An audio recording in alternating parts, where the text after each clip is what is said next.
Hello বন্ধুরা, জকবাই রন্ধনের পক্ষ থেকে সকলকে স্বাগত। আজকে আমি একটা অন্য ধরনের চিড়ের মোয়া করবো। চিড়ের মোয়া তো আপনারা সকলেই খেয়েছেন, তাই একটা অন্য ধরনের চিড়ের মোয়া করছি আমি।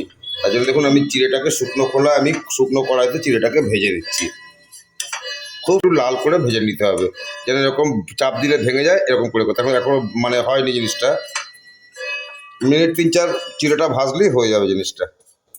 ভাজা হয়ে গেছে, এবার আমি ঠান্ডা করার জন্য একটু পাতিয়ে দিচ্ছি, তারপরে চেষ্টা করছি। এটা ভাজা হওয়ার পর, ঠান্ডা হওয়ার পর আমি একটু হাত দিয়ে এটাকে এরকম করে মুড়মুড় করে ভেঙে নিচ্ছি।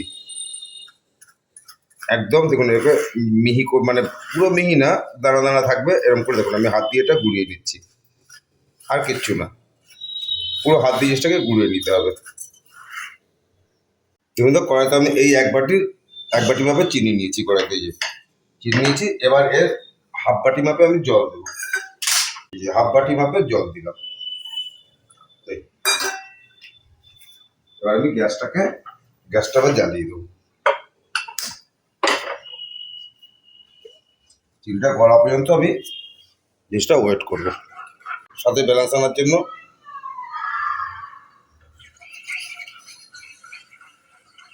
আমি দেখুন 2 টুকরো দারচিনি আমি এবার দিয়ে দিচ্ছি। তারপরে দারচিনিটা তুলে নেব, জাস্ট ফ্লেভারটা আনার জন্য।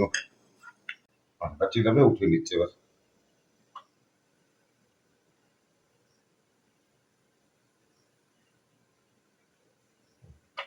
এবার আমি যেটা করবো, গ্যাসটা একটু কমিয়ে দিলাম। এই যে চিড়ের যে গুঁড়োটা, এটা আমি দিয়ে দেবো চিড়ে ভাজার মধ্যে, দিয়ে সমানে পাক দেবো।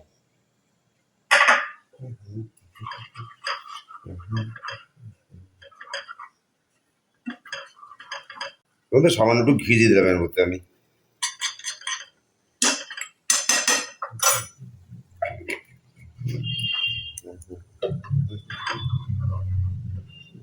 নামিয়ে দিয়ে আপনার দেখার চেষ্টা কি সুন্দর জিনিসটা হবে। তোমাদের থালাটার মধ্যে নামাবো, আমি থালাটার মধ্যে একটু ঘি গ্রিস করে নিচ্ছি, যাতে আটকে না যায়। এই জন্য খুব সুন্দর খেতে জিনিসটা হবে। গ্যাসটা আমি নিভিয়ে দিয়েছি, এবার আমি এর মধ্যে একটা নামিয়ে দিচ্ছি।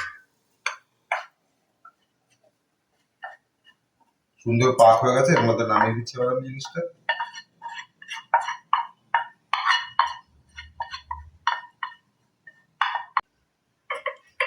এটাকে আপনার মানে নাড়ু না করে এটা এভাবে রেখে এটা তক্তি মতো করতে পারেন। যে এখন জিনিসটা হয়ে গেছে, এবার দিয়ে যেভাবে শেপ দেবেন সেভাবে জিনিসটা করা যাবে। এটা এখন একটু ঠান্ডা হতে হবে, তারপরে দেখাচ্ছি আপনাদের। দেখুন বন্ধুরা, আমার এগুলো এইভাবে গড়ছি, জিনিসটা কতগুলো গড়া হয়ে গেছে, তারপরে দেখাতে ভুলে গেছি। ওই যে পুরোপুরি কিন্তু আমার জিনিসগুলো রেডি হয়ে গেল। অত্যন্ত সুগন্ধ বেরিয়েছে, খেতে অসম্ভব ভালো খেতে। এই যে আমি এটা মুঠোর মতো করে দিচ্ছি, এতে এক হাত দিয়ে করছে, দেখো কত সুন্দর জিনিসটা হয়েছে।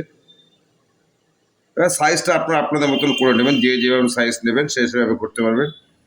দেখুন বন্ধুরা, নাড়ুগুলো আমার পুরোপুরি রেডি হয়ে গেল। খুব ভালো গন্ধ বেরিয়েছে চিড়ের নাড়ু। এইভাবে একটা করে একবার দেখবেন অন্ততপক্ষে। আপনারা তো অনেক রকমভাবে খেয়েছেন, এইটা প্লিজ একবার করে দেখবেন জিনিসটা কেমন। অত্যন্ত সুস্বাদু খেতে। তাই বন্ধুরা, জিনিসটা করে দেখবেন। ভালো লাগলে অবশ্যই লাইক করবেন, কমেন্ট করবেন, অনেক অনেক শেয়ার করবেন। প্লিজ আমার চ্যানেলটাকে সাবস্ক্রাইব করবেন। আর আপনারা আমার একটা রিকোয়েস্ট, অন্তত একবার করে দেখবেন, মনে থাকবে যে কী জিনিস খেলাম একটা। সকলে ভালো থাকবেন বন্ধুরা, নমস্কার। আজ এই পর্যন্ত রাখলাম, পরের ভিডিওতে দেখা হবে।